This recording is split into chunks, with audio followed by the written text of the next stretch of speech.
Τι θα παίξει τώρα Βεσπέρο? Αγλαμάδα είτε εσύ. Ναι.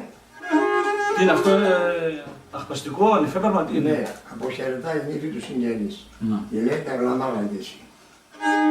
Αγλαμά, Αγλαμά τι σημαίνει? γάιντε εσύ.